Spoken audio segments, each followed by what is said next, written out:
여러분은 70년을 살면서 뭘 얻었습니까? 남들 눈치 보느라 행복했습니까? 70년 동안 착하게 살았는데 남은 게 뭡니까? 아무것도 없습니다. 다 부질없습니다. 체면 지킨다고 하고 싶은 것도 못했습니다. 남들이 뭐라고 할까봐 먹고 싶은 것도 못 먹었습니다. 창피하다고 입고 싶은 것도 못 입었습니다. 그렇게 70년을 살았는데 누가 알아줍니까? 아무도 모릅니다. 이제 깨달았습니다. 남 눈치 보며 사는 건 바보짓이라는 걸 말입니다. 70이 넘으면 남은 인생 얼마 안 남았습니다. 그 짧은 시간마저 남 눈치 보며 살 겁니까? 절대 안 됩니다. 지금부터 말씀드릴 방법대로 사십시오. 남 눈치 버리고 하고 싶은 대로 사십시오. 70부터는 완전히 다르게 살아야 합니다. 남은 인생, 여러분 마음대로 사십시오. 먼저 좋아요 눌러주세요. 70부터는 싫은 사람 만나지 마십시오. 이게 첫 번째입니다. 여러분은 아직도 싫은 사람을 억지로 만나고 계십니까? 불편한 친척, 자랑만 하는 친구, 무시하는 동창, 이런 사람들과 의무적으로 어울리십니까? 이제 그만하십시오. 70이 넘으면 싫은 사람 만날 시간이 없습니다. 평생 참았습니다. 어른이니까 예의상, 체면상, 이런 이유로 싫은 사람도 만났습니다. 웃으며 견뎠습니다. 하지만 스트레스였습니다. 집에 오면 피곤했습니다. 왜 이렇게 살았을까요? 남 눈치 봤기 때문입니다. 대전 유성구에 사시는 조모 씨, 72세 어르신의 통쾌한 이야기입니다. 조 씨는 평생 의무적인 만남을 지켰습니다. 싫은 친척 모임도 빠지지 않고 나갔습니다. 자랑만 하는 동창회도 참석했습니다. 무시하는 친구도 만났습니다. 착한 사람으로 살려고 노력했습니다. 그런데 70세 생일날 조 씨는 깨달았습니다. 이 사람들 중에 진짜 나를 위하는 사람이 있나, 내가 아파도 찾아올 사람이 있나 생각해보니 한 명도 없었습니다. 다 거칠애였습니다. 의무였습니다.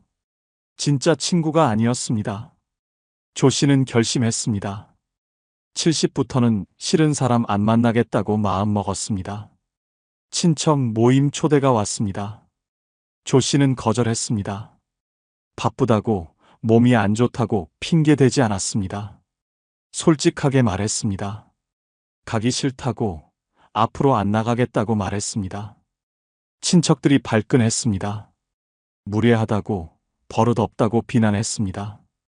조 씨는 개의치 않았습니다. 뭐라고 하든 상관없었습니다.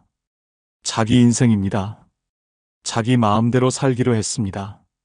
동창회도 그만두었습니다. 30년 다닌 동창회였습니다. 하지만 만날 때마다 스트레스였습니다. 자랑 듣기 싫었습니다. 비교당하기 싫었습니다. 조 씨는 탈퇴했습니다. 동창들이 섭섭하다고 했습니다. 조 씨는 미안하지 않았습니다. 지금 조 씨는 정말 만나고 싶은 사람들만 만납니다. 편한 친구 서너 명, 이 사람들과만 어울립니다. 스트레스가 없습니다. 만남이 즐겁습니다. 집에 와도 피곤하지 않습니다. 조 씨는 말합니다. 70이 넘으면 싫은 사람 만나지 말라고, 시간 아깝다고 말입니다. 여러분은 어떻습니까? 아직도 싫은 사람을 억지로 만나십니까?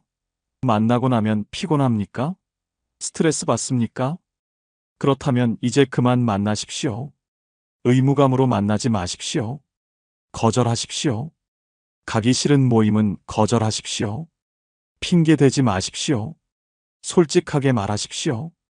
가기 싫다고, 불편하다고 말하십시오. 상대가 화내도 괜찮습니다. 친척 모임 나가지 마십시오. 의무적인 친척 모임 필요 없습니다. 진짜 친한 친척만 만나십시오. 피 한 방울 섞였다고 평생 의무감 가질 필요 없습니다.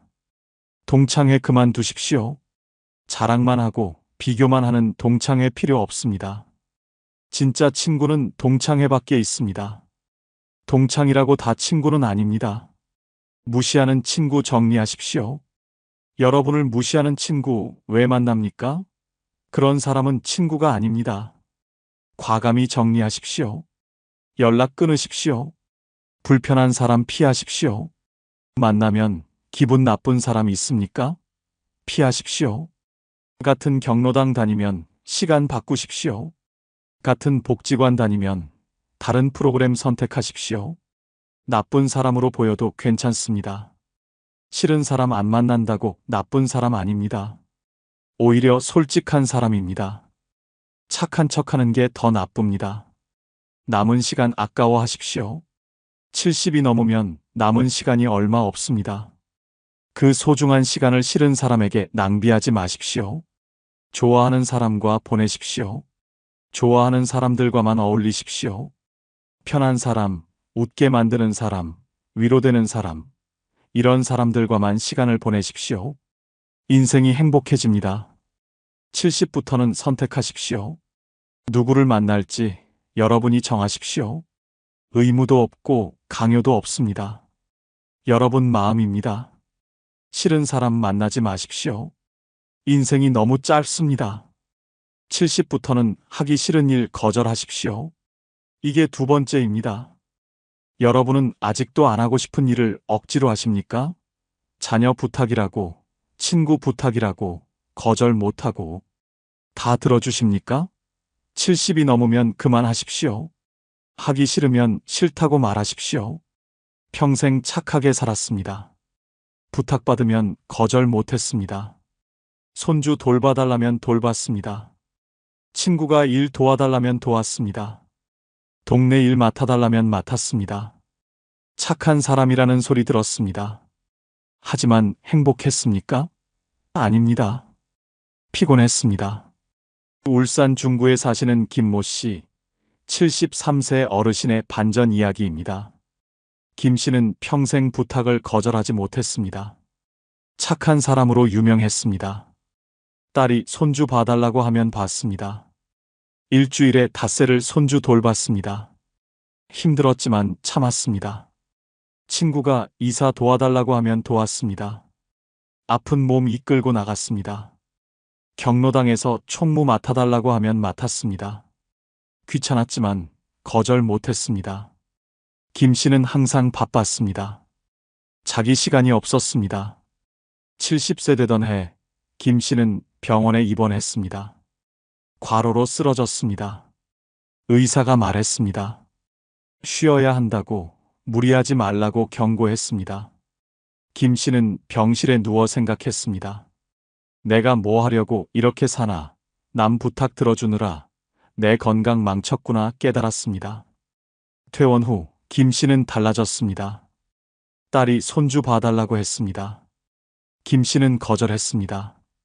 이제 못 봐준다고, 나도 쉬어야 한다고 말했습니다. 딸은 놀랐습니다. 섭섭하다고 했습니다. 하지만 김 씨는 단호했습니다. 친구가 또 부탁했습니다. 김 씨는 거절했습니다. 안 된다고, 하기 싫다고 솔직하게 말했습니다. 친구가 서운해했습니다. 김 씨는 개의치 않았습니다. 경로당 총무도 그만뒀습니다. 다른 사람 시키라고 말했습니다. 지금 김 씨는 자기 시간을 즐깁니다.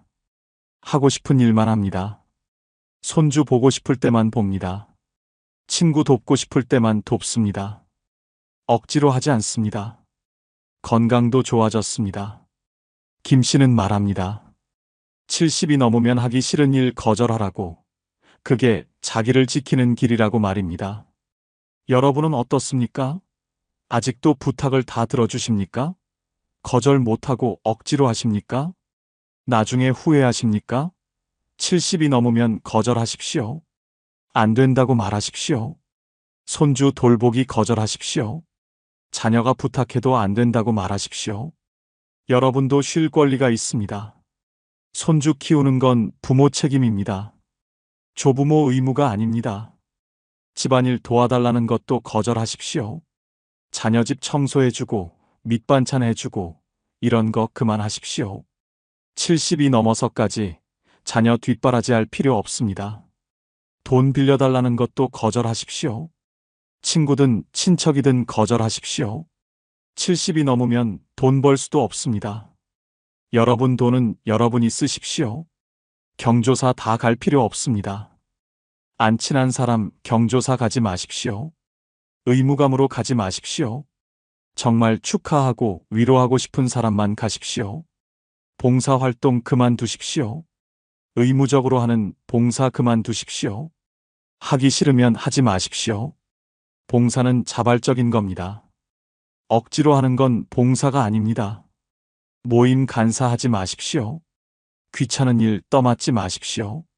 다른 사람 시키십시오. 70이 넘어서까지 꾸준히 할 필요 없습니다. 착한 사람 그만하십시오. 착한 사람은 이용당합니다. 부탁하기 쉬운 사람이 됩니다. 가끔은 나쁜 사람이 되십시오. 거절할 줄 아는 사람이 되십시오. 섭섭해하면 어떻습니까? 거절했다고 섭섭해하는 사람이 있습니까? 그냥 두십시오. 진짜 친구는 이해합니다. 서운해하는 사람은 원래 이용만 하려던 사람입니다. 노라고 말하는 연습을 하십시오. 거절이 어려우면 연습하십시오. 거울 보고 안 된다고 말해 보십시오. 익숙해지면 실제로도 할 수 있습니다. 70부터는 선택하십시오. 하고 싶은 일만 하십시오. 하기 싫으면 거절하십시오. 여러분 인생입니다. 남 위해 희생하지 마십시오. 하기 싫은 일 거절하는 게 자기를 사랑하는 겁니다. 70부터는 하고 싶은 말 다 하십시오. 이게 세 번째입니다. 여러분은 아직도 하고 싶은 말을 참고 계십니까? 불편해도 침묵하십니까? 화나도 참으십니까? 70이 넘으면 그만하십시오. 하고 싶은 말 다 하십시오. 참다가 죽지 마십시오. 평생 참았습니다. 기분 나빠도 괜찮다고 했습니다. 화나도 웃으며 넘어갔습니다. 속으로만 사귀었습니다. 왜 그랬을까요? 착한 사람으로 보이고 싶었습니다. 싸우기 싫었습니다. 관계 깨질까봐 두려웠습니다. 하지만 속은 썩었습니다. 포항 남구에 사시는 박모 씨, 71세 어르신의 시원한 이야기입니다. 박 씨는 평생 말을 참았습니다. 며느리가 무례해도 참았습니다. 친구가 무시해도 참았습니다. 이웃이 피해줘도 참았습니다. 착한 시어머니, 착한 친구, 착한 이웃으로 살았습니다. 그런데 69세 되던 해, 박 씨는 위암 진단을 받았습니다. 의사가 말했습니다. 스트레스가 원인이라고 쌓인 화가 병을 만들었다고 말했습니다. 박 씨는 그제야 깨달았습니다. 참고 사는 게 미덕이 아니라 독이었다는 걸 말입니다. 수술 후 박 씨는 달라졌습니다. 며느리가 또 무례하게 굴었습니다. 박 씨는 이번에는 참지 않았습니다. 그렇게 말하면 기분 나쁘다고, 앞으로 조심하라고 똑똑히 말했습니다. 며느리는 놀랐습니다. 박 씨는 후련했습니다. 친구가 자기 자랑만 했습니다. 박 씨는 말했습니다. 자랑 듣기 싫다고, 내 이야기도 좀 들으라고 직설적으로 말했습니다. 친구가 당황했습니다. 하지만 박 씨는 개의치 않았습니다. 이제는 내 기분이 우선입니다. 이웃이 또 피해를 주었습니다. 밤늦게 시끄럽게 굴었습니다. 박 씨는 찾아가서 말했습니다. 시끄럽다고, 조용히 하라고 분명하게 말했습니다. 이웃이 미안하다고 했습니다. 박 씨는 시원했습니다. 지금 박 씨는 하고 싶은 말을 다 합니다. 참지 않습니다. 불편하면 불편하다고 말합니다. 화나면 화난다고 말합니다. 관계가 깨지면 어떻습니까? 박 씨는 말합니다. 70이 넘으면 하고 싶은 말 다 하라고, 참다가 병 된다고 말입니다. 여러분은 어떻습니까? 아직도 하고 싶은 말을 참으십니까? 속으로만 사귀십니까? 스트레스 받으십니까? 70이 넘으면 참지 마십시오. 말하십시오. 표현하십시오. 자녀에게도 하고 싶은 말 하십시오. 섭섭한 거 있으면 말하십시오. 화나는 거 있으면 표현하십시오. 부모 자식 사이에 무슨 참을 게 있습니까? 솔직하게 말하십시오. 며느리나 사위에게도 말하십시오. 무례하면 무례하다고 말하십시오. 기분 나쁘면 기분 나쁘다고 말하십시오. 참으면 관계만 나빠집니다. 말해야 고쳐집니다. 친구에게도 솔직하게 말하십시오. 자랑 듣기 싫으면 싫다고 말하십시오. 무시당하면 화낸다고 말하십시오. 진짜 친구는 이해합니다. 화내는 친구는 원래 친구 아닙니다. 이웃에게도 당당하게 말하십시오. 피해주면 항의하십시오. 소음, 주차, 쓰레기, 불편한 거 참지 마십시오. 말해야 해결됩니다. 경로당에서도 말하십시오. 불공평한 거 있으면 지적하십시오. 잘못된 거 있으면 말하십시오. 나이 많다고 무조건 따를 필요 없습니다. 욕먹어도 괜찮습니다. 하고 싶은 말 했다고 욕먹습니까? 그냥 두십시오. 여러분 건강이 남의 평가보다 중요합니다. 관계 깨져도 괜찮습니다. 말한다고 깨지는 관계는 원래 약한 관계입니다. 진짜 관계는 솔직해야 오래갑니다. 표현하는 연습을 하십시오. 작은 것부터 말해보십시오. 오늘 날씨 덥다. 이 음식 맛없다. 이런 것부터 솔직하게 말하십시오. 익숙해지면 큰 것도 말할 수 있습니다. 감정을 숨기지 마십시오. 기쁘면 기쁘다고, 슬프면 슬프다고, 화나면 화난다고 표현하십시오. 감정을 억누르면 병이 됩니다. 70부터는 솔직하게 사십시오. 하고 싶은 말 다 하십시오. 참고 사는 건 미덕이 아닙니다. 표현하는 게 건강입니다. 하고 싶은 말 다 하고 사십시오. 70부터는 자식에게 기대하지 마십시오. 이게 네 번째입니다. 여러분은 아직도 자식이 챙겨줄 거라고 믿으십니까? 효도할 거라고 기대하십니까? 늙으면 자식이 돌봐줄 거라고 생각하십니까? 깨어나십시오. 자식은 여러분을 책임지지 않습니다. 평생 자식을 위해 살았습니다. 먹고 싶은 것도 참고 자식 교육비 댔습니다. 입고 싶은 옷도 못 입고 자식 결혼 비용 댔습니다. 자식만 보고 살았습니다. 늙으면 자식이 보답할 거라고 믿었습니다. 하지만 현실은 다릅니다. 수원 장안구에 사시는 이모 씨, 74세 어르신의 뼈아픈 이야기입니다. 이 씨는 세 자녀를 키웠습니다. 대학까지 다 보냈습니다. 결혼 비용도 다 댔습니다. 손주들 용돈도 챙겼습니다. 평생 자식을 위해 살았습니다. 이 씨는 자식들이 자기를 돌봐줄 거라고 믿었습니다. 늙으면 효도받을 거라고 기대했습니다. 하지만 70이 넘어가자 현실이 보였습니다. 자식들은 바빴습니다. 연락도 뜸했습니다. 생일에도 안 왔습니다. 아파도 찾아오지 않았습니다. 이 씨는 서운했습니다. 섭섭했습니다. 자식들에게 전화해서 따졌습니다. 내가 너희를 어떻게 키웠는데 이렇게 매정할 수 있느냐고 울며 소리쳤습니다.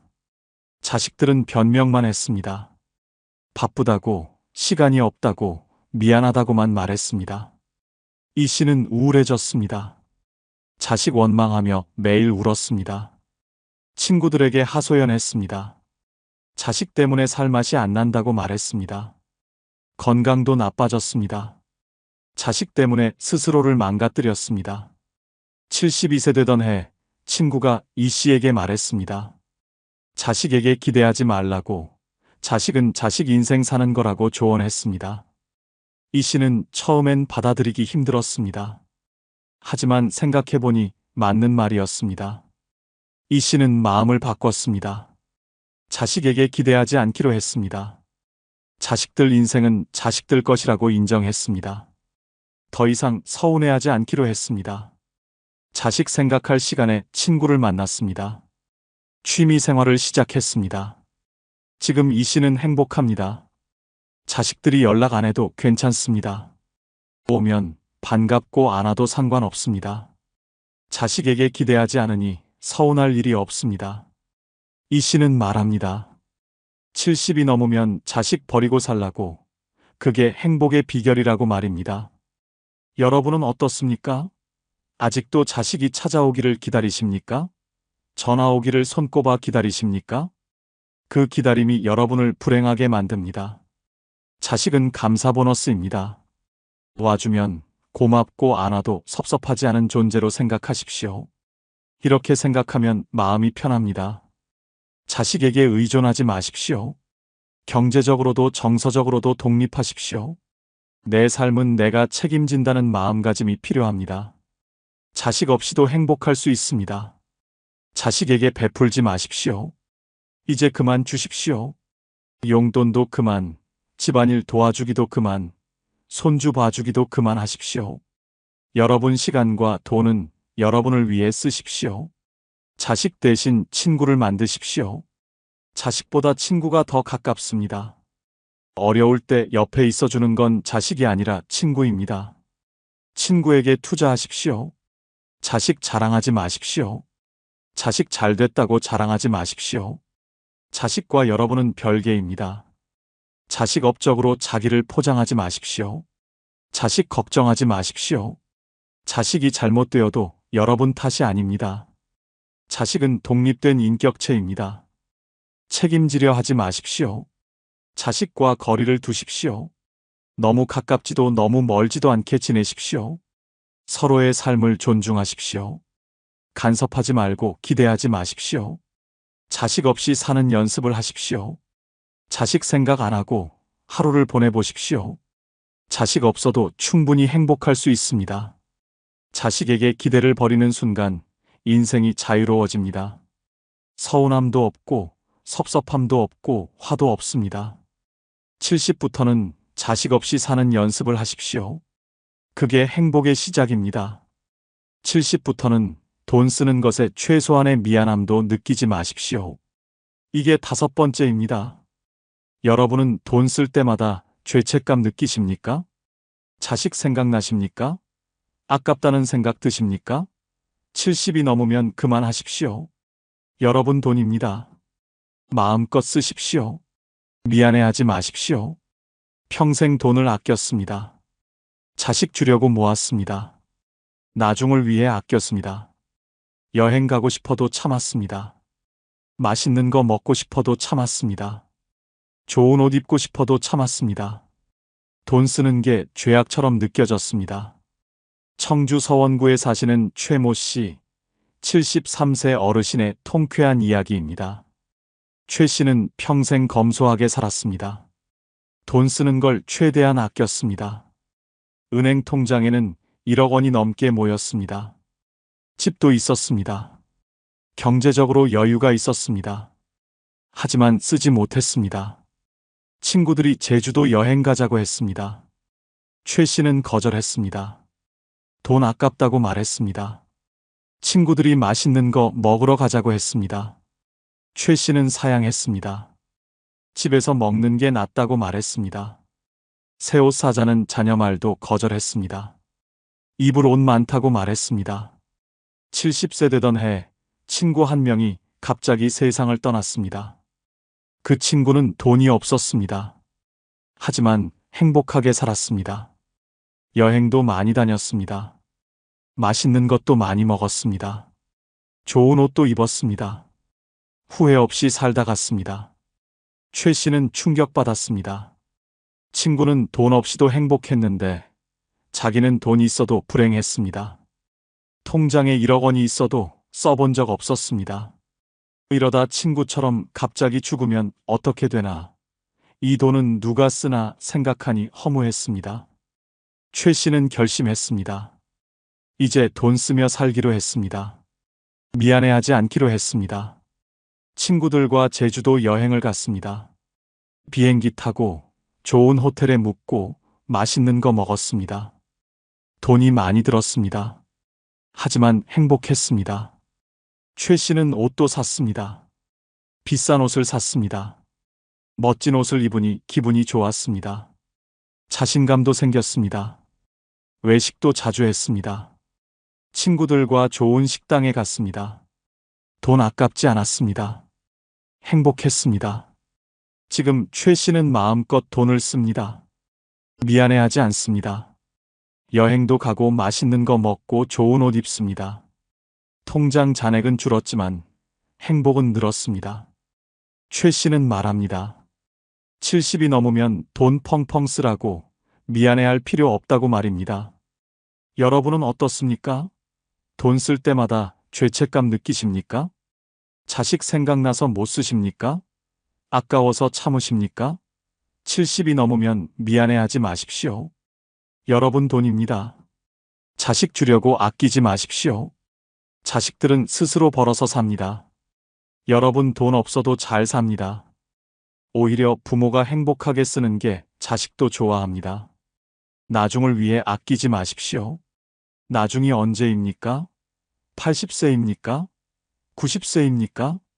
그때 쓸 체력이 있겠습니까? 지금 쓰십시오. 건강할 때 쓰십시오.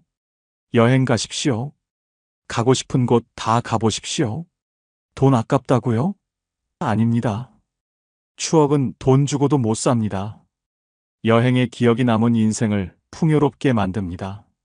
맛있는 거 드십시오. 비싼 식당도 가보십시오. 한우도 먹고 회도 먹고 좋은 음식 다 드십시오. 몸이 받아줄 때 먹어야 합니다. 좋은 옷 입으십시오. 비싼 옷 사십시오. 멋지게 꾸미십시오. 70이 넘었어도 멋지고 싶은 건 당연합니다. 돈 아까워서 낡은 옷만 입지 마십시오. 집도 편한 곳으로 옮기십시오. 엘리베이터 있는 아파트로 가십시오. 병원 가까운 곳으로 가십시오. 돈 아까워서 불편한 집에서 살지 마십시오. 건강에 투자하십시오. 좋은 병원 가십시오. 비싼 약이라도 먹어야 하면 드십시오. 건강검진 꼼꼼히 받으십시오. 돈보다 건강이 중요합니다. 취미 생활에 투자하십시오. 악기 배우고 싶으면 악기 사십시오. 골프 치고 싶으면 치십시오. 돈 때문에 포기하지 마십시오. 죄책감 버리십시오. 돈 쓴다고 죄책감 느낄 필요 없습니다. 여러분이 번 돈입니다. 여러분이 모은 돈입니다. 여러분이 쓸 권리가 있습니다. 자식들에게 미안해하지 마십시오. 돈 쓴다고 미안해할 필요 없습니다. 자식들은 부모가 행복한 게 더 좋습니다. 돈 아끼다 불행한 부모보다 돈 쓰며 행복한 부모가 낫습니다. 70부터는 펑펑 쓰십시오. 아깝지 않습니다. 미안할 것도 없습니다. 여러분 돈입니다. 마음껏 쓰십시오. 돈 쓰며 행복하게 사십시오. 그게 진짜 돈을 잘 쓰는 겁니다. 늙으면 돈이 전부일까요? 아니면 건강이 최고일까요? 솔직히 말씀드리겠습니다. 나이 들수록 돈은 단순한 숫자가 아닙니다.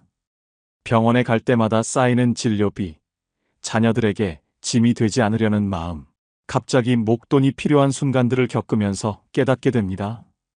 경제적 여유가 있어야 존중받고 선택의 자유를 누릴 수 있다는 사실을 말입니다. 주변을 둘러보십시오. 돈이 있는 어르신과 없는 어르신의 삶은 확연히 다릅니다. 이것은 냉정한 현실입니다. 하지만 절망하실 필요는 없습니다. 지금부터 말씀드리는 6가지 이유를 이해하시면 노후 자금 관리의 중요성을 제대로 깨닫고 현명한 준비를 시작하실 수 있습니다. 여러분의 노후가 존엄하고 행복하길 바라는 마음에서 진심을 담아 준비했습니다. 함께 알아보시겠습니다. 먼저 좋아요 눌러주시면 복 받으실 겁니다. 늙어서 돈이 권력이고 최고인 첫 번째 이유는 의료비 부담에서 자유로워지기 때문입니다. 여러분은 최근 병원비가 얼마나 나왔는지 기억하십니까? 나이가 들수록 몸은 정직합니다. 무릎이 아프고 허리가 쑤시고 혈압약에 당뇨약까지 먹어야 하는 현실과 마주하게 됩니다. 문제는 이런 질병들이 한두 달 치료하고 끝나는 것이 아니라는 점입니다. 평생 관리해야 하는 만성질환이 대부분입니다.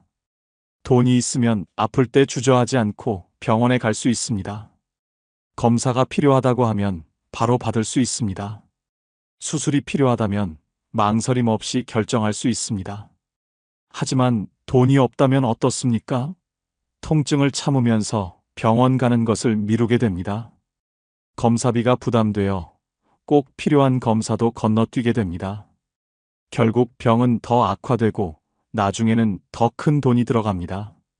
통계청 자료에 따르면 65세 이상 노인 가구의 월 평균 의료비 지출액은 25만 원이 넘습니다. 1년이면 300만 원이 훌쩍 넘는 돈입니다. 그런데 이것은 평균일 뿐입니다. 중증 질환이 생기거나 입원이라도 하게 되면 순식간에 수천만 원이 들어갑니다. 건강보험이 있어도 본인 부담금만 해도 만만치 않습니다. 실제로 제 지인 박 어르신의 이야기를 들려드리겠습니다. 70대 중반이신 박 어르신은 평생 성실하게 사셨지만 노후 준비를 제대로 하지 못하셨습니다. 몇 년 전 무릎이 아파서 병원에 가셨는데 인공관절 수술을 받아야 한다는 진단을 받으셨습니다. 수술비가 1,000만 원이 넘게 나온다는 말에 박 어르신은 수술을 포기하셨습니다. 진통제로 버티면서 몇 년을 고통 속에 사셨습니다. 걷는 것조차 힘들어지셨고 집 밖 출입도 거의 하지 못하셨습니다. 결국 우울증까지 찾아왔습니다. 돈이 없어서 건강을 잃고 건강을 잃으니 삶의 질까지 무너진 것입니다. 반대로 경제적 여유가 있는 분들은 어떻습니까? 정기검진을 빠짐없이 받고 조기에 질병을 발견하여 치료합니다. 좋은 약을 쓰고 필요하면 상급병원에서 최고의 의료진에게 진료를 받습니다. 건강을 지킬 수 있는 선택권을 가지고 있다는 것. 이것이 바로 돈의 힘입니다. 여러분의 통장 잔고가 곧 건강 수명을 결정짓는다고 해도 과언이 아닙니다. 늙어서 돈이 권력이고 최고인 두 번째 이유는 자녀에게 짐이 되지 않고 당당하게 살 수 있기 때문입니다. 솔직히 말씀드려 보겠습니다. 자녀들 앞에서 손 벌리며 용돈 받는 것이 편하십니까? 아니면 당당하게 내 돈으로 내가 쓰고 싶은 것을 사는 편이 낫습니까? 답은 명확합니다. 경제적으로 독립되어 있을 때 비로소 진정한 존엄성을 지킬 수 있습니다. 한국보건사회연구원 조사 결과를 보면 충격적인 사실이 드러납니다. 65세 이상 노인 중 절반 이상이 자녀로부터 경제적 지원을 받고 있으며 이 중 80% 이상이 심리적 부담감을 느낀다고 답했습니다. 자녀에게 손 벌리는 순간부터 부모의 권위는 무너지기 시작합니다. 이것이 우리가 마주한 냉혹한 현실입니다. 여러분은 명절 때 자녀들 눈치 보신 적 없으십니까? 생활비가 부족해서 자녀에게 전화하기가 망설여지신 적은 없으십니까? 돈이 없으면 이런 상황들이 일상이 됩니다. 자녀가 아무리 효자 효녀라고 해도 매번 손을 벌리는 것은 부모로서 자존심이 상하는 일입니다. 제가 아는 김 어르신 사례를 말씀드리겠습니다. 70세이신 김 어르신은 평생 자녀 교육에 모든 것을 쏟아부으셨습니다. 두 자녀 모두 좋은 대학을 나와 좋은 직장에 다니고 있습니다. 그런데 정작 본인 노후 준비는 전혀 하지 못하셨습니다. 국민연금도 적게 받으시고 저축도 거의 없으십니다. 매달 생활비가 모자라 큰아들에게 50만 원씩 받고 계십니다. 처음에는 아들이 기꺼이 드렸지만 시간이 지나면서 며느리 얼굴이 점점 굳어지는 것을 느끼셨습니다. 명절 때 손주들 용돈도 제대로 못 주시고 외식 한번 하자는 말도 꺼내기 어려워지셨습니다. 김 어르신은 말씀하십니다. 돈만 있었다면 이렇게 자식 눈치 보며 살지 않았을 것이라고 말입니다. 반면 경제적 여유가 있는 어르신들은 어떻습니까? 오히려 자녀들에게 용돈을 주고 손주들 학원비도 지원해 주십니다. 명절이나 생일 때 선물도 넉넉하게 하십니다. 가족 모임에서도 당당하게 본인 의견을 말씀하시고 존중받습니다. 자녀들도 부모님께 더 자주 찾아뵙고 싶어 합니다. 경제력이 있다는 것은 단순히 돈이 많다는 의미가 아닙니다. 가족 관계에서의 발언권과 존중을 의미합니다. 여러분이 통장에 넉넉한 잔고를 유지하는 순간 자녀와의 관계도 훨씬 건강해집니다. 이것이 바로 노년에 돈이 가져다주는 진짜 권력입니다. 늙어서 돈이 권력이고 최고인 세 번째 이유는 갑작스러운 위기 상황에 대처할 수 있는 능력이 생기기 때문입니다. 인생을 살다 보면 예상치 못한 일들이 벌어집니다. 여러분은 지금 당장 1,000만 원이 필요한 상황이 온다면 어떻게 하시겠습니까? 집이 갑자기 고장나거나 배우자가 급하게 입원하거나 사기를 당하는 등의 위급한 순간이 찾아올 수 있습니다. 이럴 때 돈이 있느냐 없느냐가 운명을 가릅니다. 금융감독원의 조사에 따르면 60대 이상 노인층의 45%가 비상금을 100만 원도 준비하지 못하고 있다고 합니다. 절반 가까운 어르신들이 갑작스러운 위기에 속수무책으로 당할 수밖에 없는 상황인 것입니다. 더 충격적인 것은 이 연령대의 금융 사기 피해액이 매년 증가하고 있다는 점입니다. 생각해 보십시오. 한겨울에 보일러가 고장나면 어떻게 하시겠습니까? 수리비가 200만 원 나온다고 하는데 돈이 없다면 추운 겨울을 그대로 견뎌야 합니다. 치아가 부러져서 임플란트를 해야 하는데 돈이 없다면 제대로 식사조차 못하게 됩니다. 제가 직접 목격한 이웃 최 어르신의 이야기입니다. 75세이신 최 어르신은 연금으로 근근히 생활하시면서 저축은 전혀 하지 못하셨습니다. 작년 여름 태풍이 지나간 후 낡은 집 지붕에서 비가 새기 시작했습니다. 수리 견적을 받아보니 500만 원이 필요하다고 했습니다. 최 어르신은 그 돈이 없어서 비닐과 양동이로 임시 방편을 하셨습니다. 비 오는 날이면 집안 곳곳에 물이 떨어져 밤잠을 설치셨고 습기 때문에 건강도 나빠지셨습니다. 결국 이듬해 봄까지 그 고통을 견디셔야 했습니다. 자녀들에게 손 벌리기도 미안하고 대출받을 신용도 안 되는 상황이었습니다. 돈만 있었다면 즉시 해결했을 문제를 몇 달이나 고통스럽게 버티셔야 했던 것입니다. 요즘 같은 세상에는 보이스피싱이나 각종 사기도 조심해야 합니다. 만약 사기를 당했을 때 여유 자금이 있다면 그나마 생활이 유지됩니다. 하지만 가진 돈이 전부였다면 하루아침에 길거리로 내몰릴 수도 있습니다. 돈은 이런 위기의 순간에 여러분을 지켜주는 방패막이가 됩니다. 비상금이 충분한 어르신들은 어떤 문제가 생겨도 당황하지 않고 차분하게 해결책을 찾아갑니다. 위기 상황에서 선택권을 가질 수 있다는 것.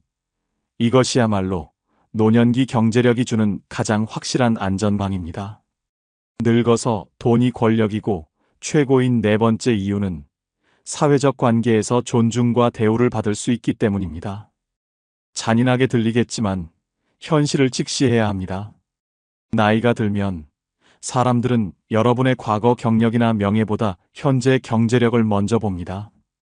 여러분 주변 사람들이 여러분을 대하는 태도가 예전과 달라졌다고 느끼신 적 없으십니까? 퇴직 후 연락이 뚝 끊긴 지인들이 얼마나 많으십니까? 서울대학교 노화고령사회연구소의 연구 결과는 충격적입니다. 노인 10명 중 7명이 경제적 능력 상실 후 사회적 관계가 급격히 축소되었다고 답했습니다. 더 놀라운 것은 경제력이 있는 노인과 없는 노인에 대한 주변의 태도가 확연히 다르다는 점입니다. 슬픈 이야기지만 이것이 우리가 사는 세상입니다. 친구들과 만날 때를 생각해 보십시오. 식사 한 끼 사지 못하고 항상 얻어먹기만 한다면 점점 모임에 나가기 싫어집니다. 골프나 여행을 함께 가자는 제안이 와도 돈이 없어서 거절해야 한다면 자연스럽게 연락이 줄어듭니다. 결국 집에만 틀어박혀 외로운 노년을 보내게 됩니다. 실제로 제가 알고 있는 정 어르신의 상황을 들어보시겠습니다. 69이신 정 어르신은 젊었을 때 중소기업 임원까지 하신 분입니다. 퇴직 후 사업을 하셨는데 실패하셔서 재산을 거의 날리셨습니다. 현재는 기초연금으로 근근히 살아가고 계십니다. 예전 동료들이 모임을 갖자고 연락이 왔지만 정 어르신은 매번 핑계를 대고 거절하십니다. 회비가 부담스럽고 다른 친구들이 해외여행 이야기나 골프 이야기를 할 때 끼어들 수가 없기 때문입니다. 작년 동창회에 억지로 참석했는데 다들 비싼 옷을 입고 좋은 차를 몰고 오는 것을 보면서 더 위축되셨다고 합니다. 식사 후 2차 가자는 제안에도 돈이 없어서 먼저 일어나셨습니다. 그 후로는 아예 모임 연락도 차단하고 지내십니다. 경제력을 잃으니 자연스럽게 인간관계까지 잃게 된 것입니다. 하지만 경제적 여유가 있는 어르신들은 완전히 다른 삶을 사십니다. 식사 한턱 내고 여행도 함께 다니고 취미 생활도 활발하게 하십니다. 주변에 사람들이 자연스럽게 모여들고 존중받는 위치를 유지하십니다. 동창회나 모임에서도 당당하게 본인 의견을 말씀하시고 리더 역할을 하십니다. 손주들이 할아버지 할머니 만나는 것을 좋아하고 이웃들도 반갑게 인사합니다. 돈이 있다는 것은 단순히 물질적 풍요만을 의미하지 않습니다. 사람들 사이에서 당당하게 설 수 있는 힘을 의미합니다. 여러분의 경제력이 곧 여러분의 사회적 위치를 결정짓는다는 사실을 기억하십시오.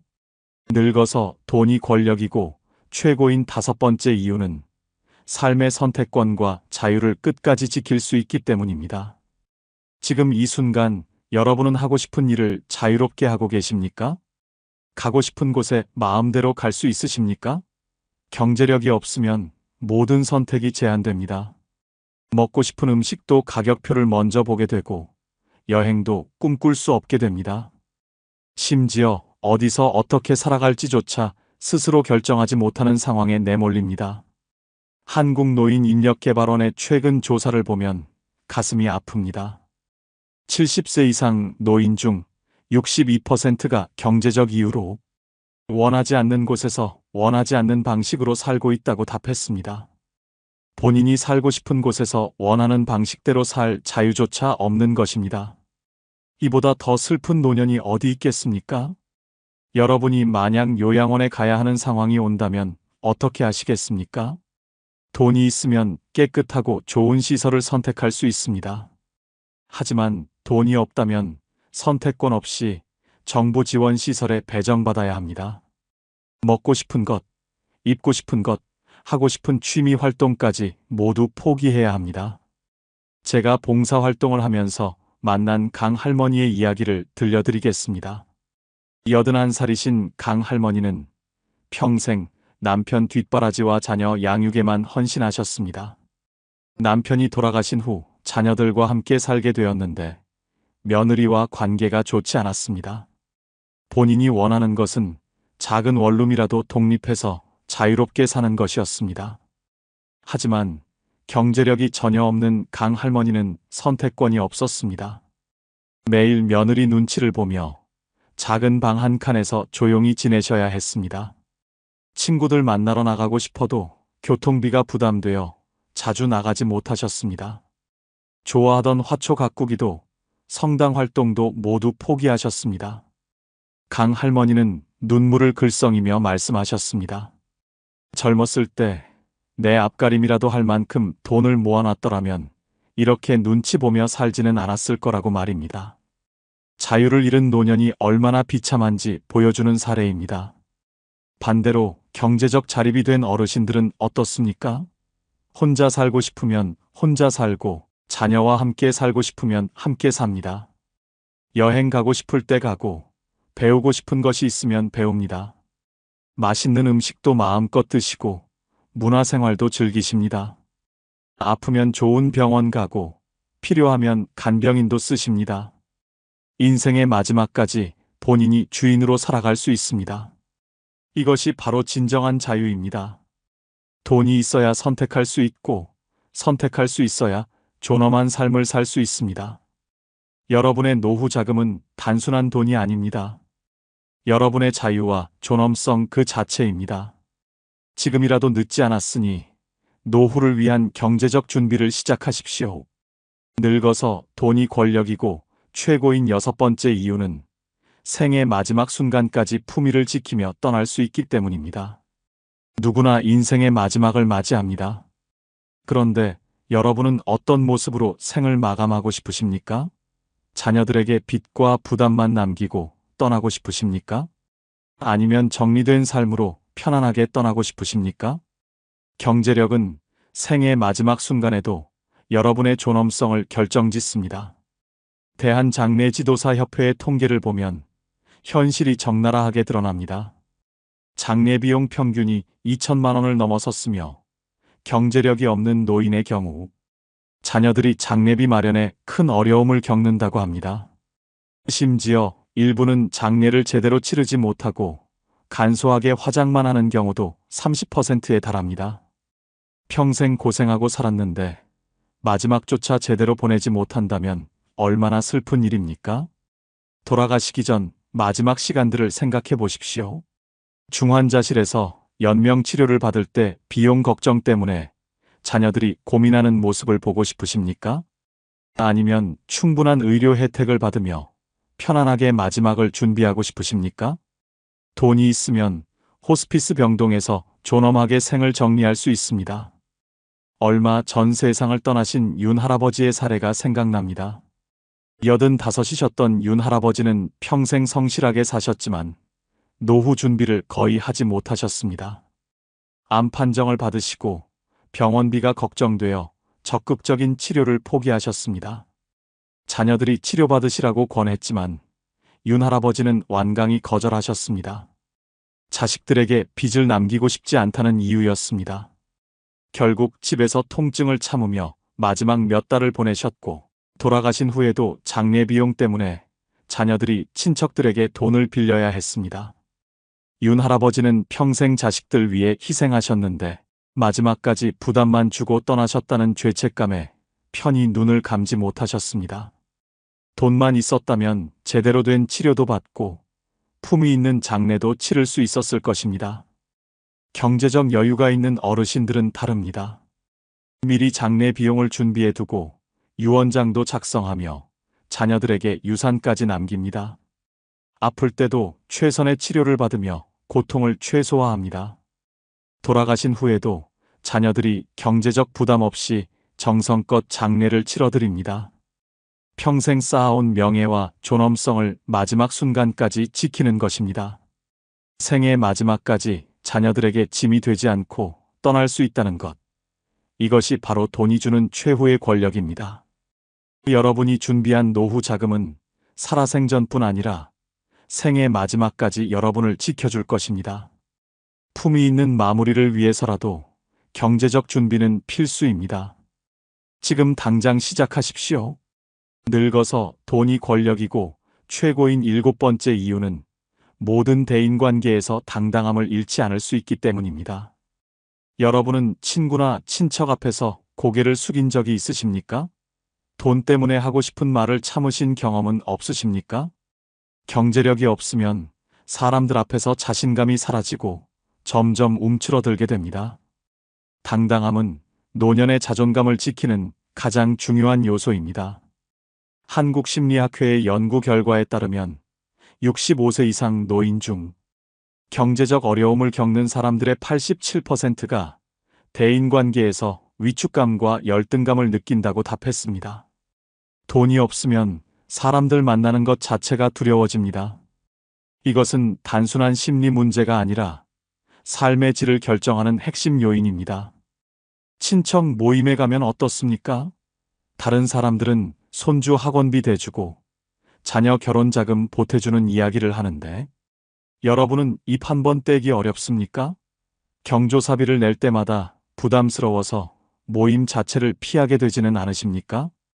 이런 순간들이 쌓이면 자존감이 무너집니다. 저희 동네에 사시는 조 어르신의 사연을 말씀드리겠습니다.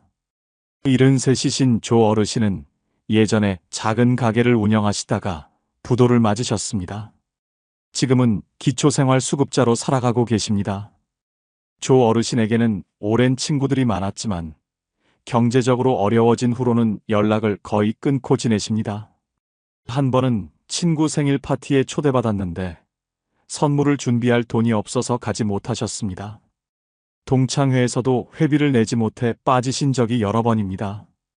이웃 어르신들이 점심 먹으러 가자고 해도 계산할 차례가 올까봐 거절하십니다. 심지어 손주가 학교에서 상을 받았는데 용돈을 줄 형편이 안 되어 축하 전화조차 망설이셨다고 합니다. 조 어르신은 말씀하십니다. 돈이 없으니 사람 만나는 것이 무섭고 누구 앞에서도 당당하게 말할 수가 없다고 합니다.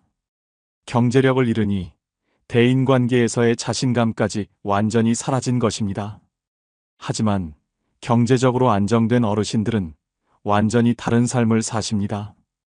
친구들과 만날 때 식사 한턱 내시며 즐거워하시고 친척 모임에서도 적극적으로 이야기하십니다. 손주들 용돈도 넉넉히 주시고 경조사에도 당당하게 참석하십니다. 누가 뭐라 해도 주눅 들지 않고 본인 생각을 당당하게 말씀하십니다. 사람들도 자연스럽게 그런 어르신을 존중하고 의견을 경청합니다. 경제력이 있으면 어디를 가든 떳떳하고 누구를 만나든 자신감 있게 행동할 수 있습니다. 당당함은 돈으로 살 수 없다고 하지만 노년에는 경제력이 당당함의 기초가 됩니다. 통장 잔고가 여러분의 자신감을 만들고 그 자신감이 건강한 대인관계를 만듭니다. 사람들 앞에서 고개 숙이지 않는 노년을 위해 지금부터 경제적 준비를 철저히 하십시오. 끝으로 좋아요 부탁드립니다. 감사합니다. 여러분은 노후 준비 제대로 하셨습니까? 통장에 비상금은 얼마나 있으십니까?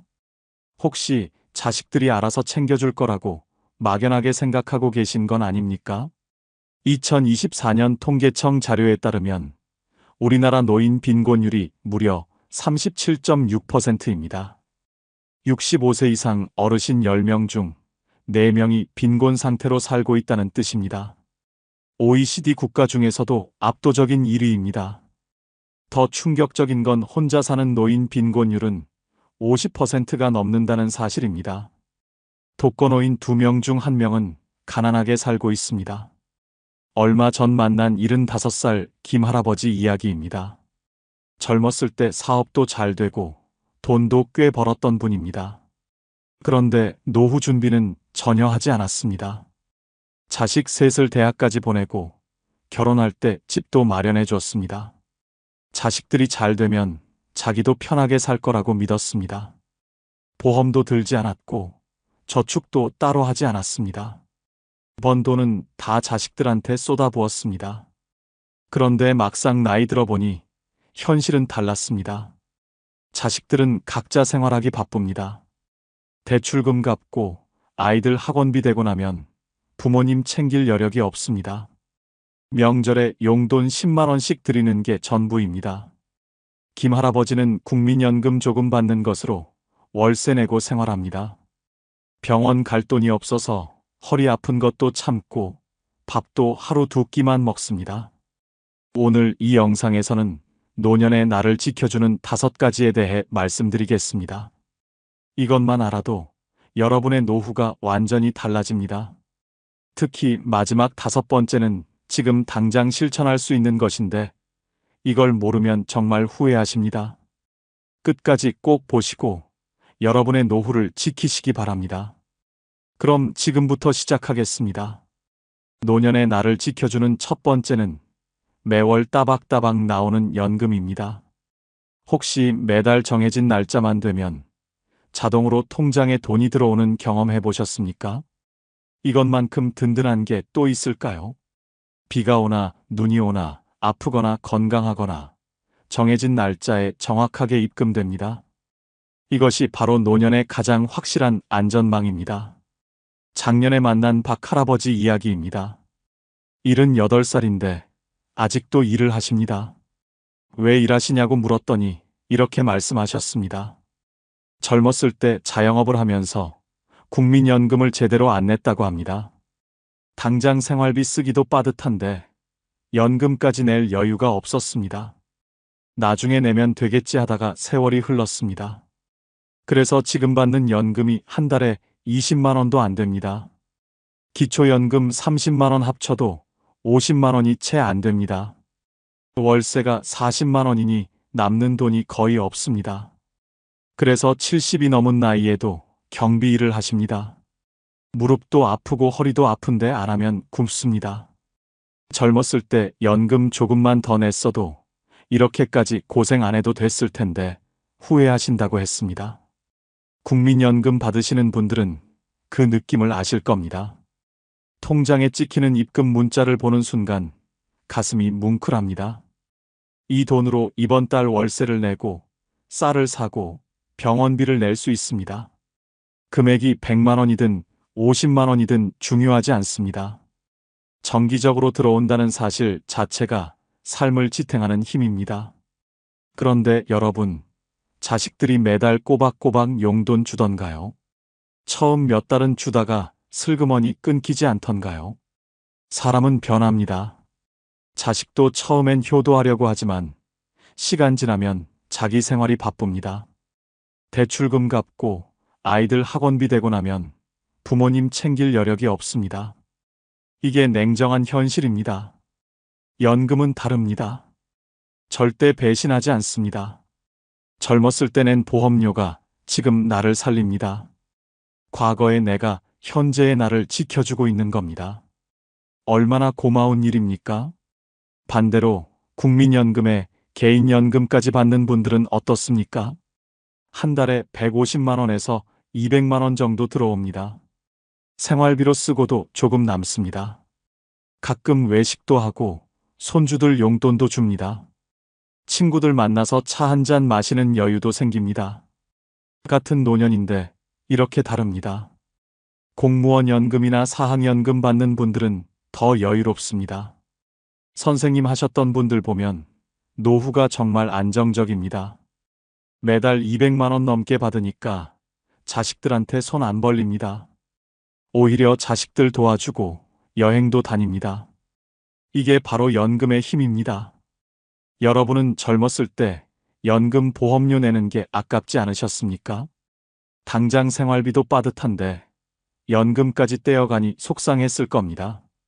그런데 지금 돌이켜보면 어떻습니까? 그때 낸 돈이 지금 나를 살리고 있지 않습니까? 가장 현명한 투자였습니다. 연금은 자존심도 지켜줍니다. 내가 낸 돈으로 받는 것이니 누구한테 구걸하는 게 아닙니다. 당당하게 받아서 당당하게 씁니다. 자식들 눈치 볼 필요도 없고 머리 숙일 일도 없습니다. 이것이 얼마나 큰 자유인지 아십니까? 여러분, 아직 일하고 계십니까? 그렇다면 국민연금 꼭 내십시오. 금액이 적어도 괜찮습니다. 조금이라도 받는 것과 아예 안 받는 것은 천지 차이입니다. 개인연금도 여유되면 가입하십시오. 한 달에 10만 원씩만 넣어도 10년 후엔 큰 도움 됩니다.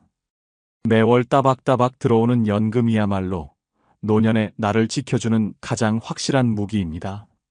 노년의 나를 지켜주는 두 번째는 내 명의로 된 집 한 채입니다. 여러분, 지금 살고 계신 집이 누구 명의입니까? 본인 명의입니까? 아니면 자식 명의입니까? 이 질문에 선뜻 대답 못하신다면 꼭 끝까지 들어보십시오. 집 한 채가 노년에 얼마나 중요한지 오늘 절실히 느끼실 겁니다. 지난달에 만난 최할머니 이야기입니다. 75살인데 지금 아들 집에 얹혀 삽니다. 원래는 본인 명의로 아파트가 있었습니다. 10년 전에 아들이 결혼하면서 집이 필요하다고 했습니다. 할머니는 아들이 불쌍해서 명의를 넘겨줬습니다. 증여세도 아껴주려고 그냥 넘겼습니다. 아들이 효자니까 평생 모시고 살 거라고 믿었습니다. 처음 몇 년은 괜찮았습니다. 그런데 며느리와 관계가 점점 나빠졌습니다. 손주들이 시끄럽다고 잔소리하면 며느리 표정이 안 좋아졌습니다. 결국 작년에 아들이 그 집을 팔아버렸습니다. 할머니한테 동의도 안 구했습니다. 새 집을 샀는데 방이 부족하다며 할머니를 요양원에 보내려고 합니다. 평생 모은 집을 아들한테 줬는데 이제는 갈 곳이 없습니다. 그때 명의를 안 넘겼으면 지금도 내 집에서 당당하게 살았을 텐데 후회해도 소용없습니다. 내 명의로 된 집이 있다는 것, 이것은 단순히 잠잘 곳이 있다는 의미가 아닙니다. 이것은 생존의 문제입니다. 월세 걱정 없이 살 수 있다는 것만으로도 노년이 완전히 달라집니다. 매달 50만 원, 60만 원씩 나가는 월세가 없으면 그 돈으로 밥 먹고 약 사고 병원 갈 수 있습니다. 주변에 월세 사는 어르신들 보셨습니까? 매달 월세 날짜만 되면 가슴이 철렁합니다. 연금 들어오면 제일 먼저 월세부터 냅니다. 그러고 나면 남는 돈이 없습니다. 밥 한 끼 먹는 것도 계산하고 전기료 아끼려고 불도 못 켭니다. 이게 월세 사는 노년의 현실입니다. 반대로 내 집이 있는 분들은 어떻습니까? 관리비만 내면 됩니다. 연금으로 관리비 내고 공과금 내고 나면 생활비가 남습니다. 이 차이가 얼마나 큰지 아십니까? 한 달에 50만 원 차이가 1년이면 600만 원입니다. 이 돈이면 병원도 다니고 약도 사고 여행도 갑니다. 그런데 더 중요한 게 있습니다. 혹시 집주인한테 쫓겨난 어르신 이야기 들어보셨습니까? 집주인이 집을 팔겠다고 나가라 합니다. 나이 많은 어르신이 갈 곳이 어디 있습니까? 새로운 집 구하기도 어렵고 보증금 마련하기도 힘듭니다. 이사 가는 것도 큰일입니다. 이런 불안감 속에서 하루하루를 삽니다. 내 집이 있으면 이런 걱정이 없습니다. 아무도 나를 내쫓지 못합니다. 평생 이 집에서 살 수 있습니다. 이것이 주는 심리적 안정감은 돈으로 환산할 수 없습니다. 밤에 잠잘 때도 편안하고 미래에 대한 불안도 줄어듭니다. 집은 또 하나의 연금입니다. 영목이지라고 들어보셨습니까? 집을 담보로 매달 연금처럼 돈을 받는 제도입니다. 집값이 3억 원이면 한 달에 100만 원 넘게 받을 수 있습니다. 죽을 때까지 받고 집에서 계속 살 수 있습니다. 이게 가능한 이유가 뭡니까? 4명의 집이 있기 때문입니다. 여러분, 젊었을 때 집 한 채 마련하셨습니까? 아니면 자식 명의로 해버리셨습니까? 자식들 세금 아끼려고 명의를 넘긴 분들 많습니다. 그런데 나중에 어떻게 됩니까? 자식들이 그 집을 팔아버립니다. 부모한테 동의도 안 구하고 처분합니다. 그러면 갈 곳이 없어집니다. 내 집이 있으면 자식들한테 당당합니다. 힘들면 언제든 오라고 할 수 있습니다. 손주들 봐주고 밥도 해주고 명절에 모이는 장소도 제공합니다. 이것이 어르신의 자존심을 지켜줍니다. 대접받는 어른으로 살 수 있습니다. 이미 집이 있는 분들은 절대 자식 명의로 넘기지 마십시오. 증여세 아끼려다 평생 모은 재산을 날립니다. 죽을 때까지 본인 명의로 갖고 계십시오. 그것이 가장 현명한 선택입니다.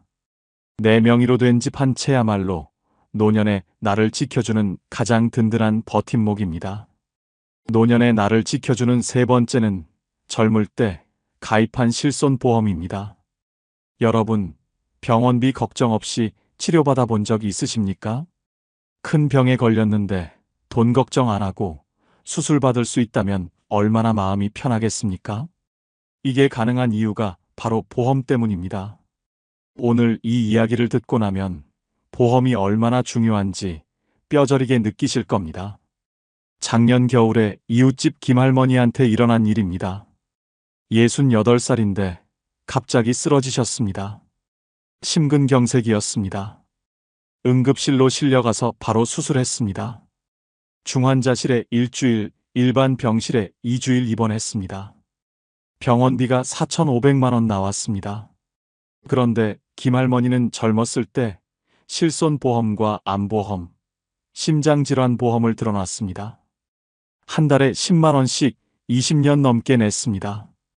보험료 낼 때는 아깝다고 생각했는데 이번에 정말 살았다고 하셨습니다. 병원비는 실손보험에서 거의 다 나왔고 심장질환보험에서 3천만 원이 추가로 나왔습니다. 본인 부담은 100만 원도 안 됐습니다. 만약 보험이 없었다면 집을 팔아야 했을 거라고 하셨습니다. 지금도 매달 보험료 내는 게 전혀 아깝지 않다고 말씀하십니다. 실손보험이 있는 분들은 압니다. 병원 가서 몇십만 원 나와도 보험회사에서 대부분 돌려줍니다. MRI 찍어도 입원해도 수술해도 본인 부담이 거의 없습니다. 서류만 제출하면 며칠 후 통장에 돈이 들어옵니다. 이게 얼마나 큰 축복인지 아십니까? 반대로 보험 없는 어르신들은 어떻습니까? 병원비 때문에 치료를 포기합니다. 암 진단받아도 수술비가 수천만 원이라 엄두를 못 냅니다. 항암 치료는 한 번에 몇백만 원씩 드는데 어디서 그 돈을 구합니까? 결국 집을 팔거나 자식들한테 손 벌리거나 아니면 치료를 아예 포기합니다. 여러분은 지금 실손보험 들어놓으셨습니까? 아니면 보험료 아까워서 해지하셨습니까? 젊었을 때는 보험료가 부담스러웠을 겁니다. 한 달에 몇만 원씩 나가는 게 아까웠습니다. 그런데 지금 생각해 보십시오. 그때 낸 몇만 원이 지금 몇 천만 원을 아껴주고 있지 않습니까? 보험은 나이 들어서는 못 듭니다.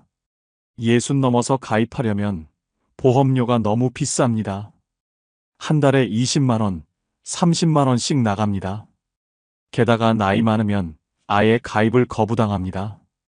지병이 있으면 더욱 안 됩니다. 그래서 젊을 때 가입한 보험이 금쪽 같은 겁니다.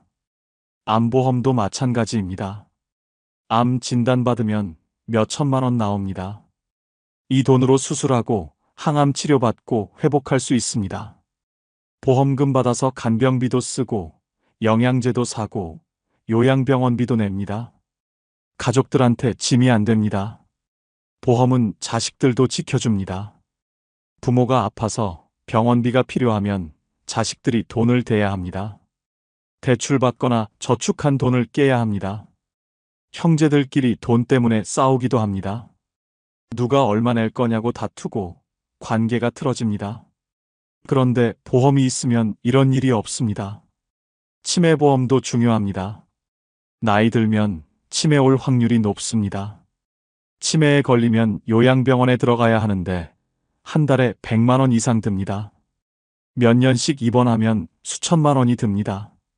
치매보험이 있으면 매달 간병비가 나옵니다. 가족들 부담이 확 줄어듭니다. 그런데 안타까운 건 뭡니까? 보험료 내기 힘들다고 해지하는 분들이 많습니다. 당장 생활비가 빠듯하니까 보험을 끊어버립니다. 20년, 30년 낸 보험을 해지하면 손해입니다. 나이 들어서 병 걸릴 확률이 높은데 그때 보험이 없으면 어떻게 합니까? 지금 보험료 내기 힘드시면 감액해서라도 유지하십시오. 보험금을 줄이더라도 해지는 하지 마십시오. 아니면 보험사에 전화해서 납입 유예 신청하십시오. 몇 개월 안 내고 나중에 낼 수도 있습니다. 젊을 때 가입한 실손보험이야말로 노년에 나를 지켜주는 가장 확실한 방패입니다. 노년에 나를 지켜주는 네 번째는 건강할 때 관리한 내 몸입니다. 여러분, 지금 혼자 화장실 가실 수 있으십니까? 밥 혼자 드실 수 있으십니까? 너무 당연한 질문이라고요. 그런데 이게 당연하지 않은 어르신들이 정말 많습니다. 건강을 잃으면 모든 것을 잃는다는 말, 노년이 되어서야 절실히 깨닫게 됩니다. 건강한 몸이 있으면 돈이 덜 듭니다. 병원 안 가도 되고, 약 안 먹어도 되고, 간병인 쓸 필요도 없습니다. 스스로 움직이고, 밥 먹고, 씻고, 옷 입습니다. 이것만으로도 한 달에 몇백만 원을 아낍니다. 건강이 바로 돈입니다. 주변에 누워 계신 어르신들 보셨습니까? 중풍으로 쓰러져서 반신불수가 된 분들 말입니다. 식사할 때 누가 먹여줘야 하고, 화장실 갈 때 부축해야 하고, 씻을 때도 도움이 필요합니다. 요양병원에 들어가면 한 달에 200만 원씩 듭니다. 집에서 간병인 쓰면 300만 원 넘게 나갑니다. 그런데 건강한 몸으로 스스로 생활하면 어떻습니까? 이 돈이 전부 절약됩니다. 1년이면 3천만 원입니다. 5년이면 억 단위입니다. 젊었을 때 운동하고 건강 챙긴 게 지금 몇억 원을 아껴주고 있는 겁니다. 여러분은 젊었을 때 운동하셨습니까? 아니면 술 먹고 담배 피우고 야식 먹으면서 몸을 혹사시켰습니까? 건강검진 받으라는 통지서 와도 귀찮다고 안 갔습니까? 고혈압 약 먹으라는데 괜찮다고 무시했습니까? 그 결과가 지금 나타나고 있지 않습니까? 건강한 분들은 일도 할 수 있습니다. 경비 일이든 청소 일이든 할 수 있습니다. 한 달에 100만 원이라도 벌면 생활이 훨씬 나아집니다. 연금에 보태서 쓰면 여유가 생깁니다. 그런데 몸이 아프면 일을 못합니다. 수입이 끊기고 지출만 늘어납니다. 당뇨병 걸린 분들 보십시오. 매일 약 먹어야 하고 합병증 오면 투석 받아야 합니다. 발에 상처나면 잘 낫지도 않고 시력도 나빠지고 신장도 망가집니다. 이 모든 게 젊었을 때 관리 안 한 결과입니다. 술 줄이고 운동했으면 막을 수 있었던 병입니다. 관절도 마찬가지입니다. 젊었을 때 무릎 혹사시키고 관리 안 하면 나이 들어 무릎이 망가집니다. 계단도 못 오르고 걷는 것도 힘들어집니다. 인공관절 수술 받으려면 1,000만 원 넘게 듭니다. 수술해도 예전처럼 자유롭게 못 움직입니다. 치아 관리도 중요합니다. 젊었을 때 양치질 제대로 안 하고 치과 안 가면 나이 들어 이가 다 빠집니다. 임플란트 하려면 한 개에 100만 원씩 듭니다. 10개만 해도 1,000만 원입니다. 그런데 이 없이 살면 어떻습니까? 제대로 못 씹으니 영양 섭취도 안 되고 건강이 더 나빠집니다. 여러분, 지금이라도 늦지 않았습니다. 매일 30분씩만 걸으십시오. 동네 한 바퀴라도 걷는 게 약보다 낫습니다. 계단 오르내리는 것도 운동입니다. 집에서 스트레칭 하는 것도 좋습니다. 몸을 움직이는 게 중요합니다. 술은 끊으십시오. 담배도 끊으십시오. 지금 당장은 즐겁지만 몇 년 후에 대가를 치릅니다. 간 망가지고, 폐 망가지고, 심장 망가집니다. 병원비로 나갈 돈을 생각하면 지금 끊는 게 이득입니다. 정기검진 꼭 받으십시오. 국가에서 무료로 해주는 건강검진이 있습니다. 2년에 한 번씩 받으라고 통지서 옵니다. 귀찮아도 꼭 가십시오. 조기에 발견하면 치료가 쉽습니다. 늦게 발견하면 손 쓸 수 없습니다. 약 먹으라는 거 꼭 드십시오. 고혈압약, 당뇨약, 콜레스테롤 약 먹는 게 귀찮고 돈 아까워도 드셔야 합니다. 지금 약값 아끼려다 나중에 뇌졸중 오면 몇 천만 원 듭니다. 어느 게 이득입니까? 식습관도 바꾸십시오. 짜게 먹지 말고 기름진 거 줄이고 야채 많이 드십시오. 과일도 챙겨 먹고 물도 많이 마시십시오. 작은 습관이 10년 후를 바꿉니다. 지금 건강하신 분들, 그게 얼마나 큰 축복인지 아십니까? 건강할 때는 모릅니다. 잃고 나서야 알게 됩니다. 건강할 때 관리한 내 몸이야말로 노년에 나를 지켜주는 가장 소중한 재산입니다. 노년에 나를 지켜주는 5번째는 평생 배우고 익힌 기술과 지식입니다. 여러분, 지금 돈 벌 수 있는 기술이 있으십니까? 누군가 도움 청하면 해줄 수 있는 게 있으십니까? 이 질문에 자신 있게 대답하지 못한다면 꼭 들어보십시오. 손에 기술 하나 있는 것이 노년에 얼마나 큰 힘이 되는지 오늘 알게 되실 겁니다. 기술이 있으면 나이 들어도 일할 수 있습니다. 목수 기술이 있으면 작은 수리 일을 받습니다. 재봉 기술이 있으면 옷 수선을 해줍니다. 요리 솜씨가 있으면 반찬 만들어 팝니다. 이렇게 한 달에 50만 원, 100만 원씩 벌 수 있습니다. 연금에 보태면 생활이 훨씬 나아집니다. 주변에 기술 없이 사는 어르신들 보셨습니까? 할 줄 아는 게 없으니 일자리를 못 구합니다. 경비나 청소일도 경쟁이 심해서 쉽지 않습니다. 연금만으로는 부족한데 수입을 늘릴 방법이 없습니다. 그래서 하루하루가 막막합니다. 반대로 기술 있는 분들은 어떻습니까? 70이 넘어도 일합니다. 전기 기술자는 집집마다 불러줍니다. 한의학 지식 있는 분은 동네에서 침 놓아줍니다. 서예 잘하는 분은 글씨 가르치고 돈 받습니다. 나이는 숫자일 뿐입니다. 기술이 있으면 계속 일합니다. 여러분은 젊었을 때 뭘 배웠습니까?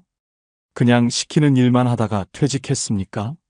아니면 평생 한 가지 기술을 갈고 닦았습니까? 회사 다닐 때는 몰랐을 겁니다. 퇴직하고 나면 내가 할 수 있는 게 아무것도 없다는 걸 그때 깨닫습니다. 컴퓨터 할 줄 아는 것도 큰 자산입니다. 요즘 세상은 다 컴퓨터로 합니다. 은행 업무도, 관공서 민원도, 쇼핑도 다 온라인입니다.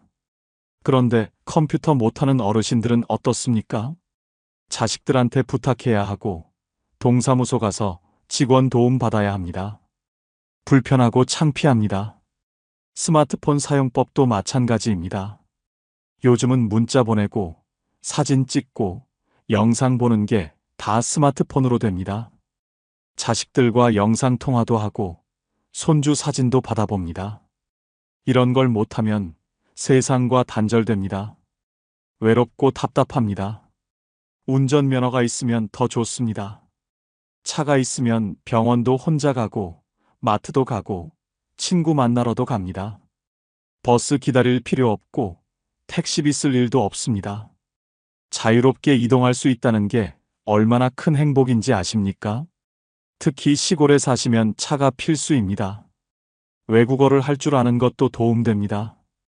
영어 조금만 해도 해외여행 갈 때 편합니다. 자식들 따라 외국 나가도 소통할 수 있습니다. 요즘은 번역기가 있다고요. 그래도 직접 하는 것과는 다릅니다. 말이 통하면 자신감이 생깁니다. 악기 다루는 분들 보셨습니까? 경로당에서 하모니카 불고 장구 치고 노래 부릅니다. 사람들이 좋아하고 박수 쳐줍니다. 자존감이 높아지고 친구도 많아집니다. 취미가 있으면 외롭지 않습니다. 매일 할 일이 있고 삶이 즐겁습니다. 글 쓰는 능력도 중요합니다. 자서전 쓰는 어르신들 많습니다. 블로그에 글 올리고 책도 냅니다. 손주들한테 편지 쓰고 일기도 씁니다. 생각을 정리하고 감정을 표현합니다. 치매 예방에도 좋고 정신 건강에도 도움됩니다. 여러분, 지금이라도 늦지 않았습니다. 배우고 싶은 게 있으면 배우십시오. 복지관 가면 무료 강좌 많습니다. 컴퓨터, 스마트폰, 요리, 노래, 서예, 뭐든지 있습니다. 부끄러워하지 마시고 가십시오. 70, 80에도 배울 수 있습니다. 유튜브로도 배울 수 있습니다. 검색하면 다 나옵니다. 요리법, 운동법, 스마트폰 사용법, 뭐든지 가르쳐 줍니다. 천천히 따라하면 됩니다. 한 번에 안 되면 10번, 100번 보면 됩니다. 포기하지 마십시오. 기술과 지식은 아무도 빼앗아가지 못합니다. 재산은 잃을 수 있어도 머릿속에 든 것은 평생 내 것입니다. 배운 만큼 벌 수 있고 아는 만큼 즐길 수 있습니다. 평생 배우고 익힌 기술과 지식이야말로 노년에 나를 지켜주는 가장 값진 보물입니다.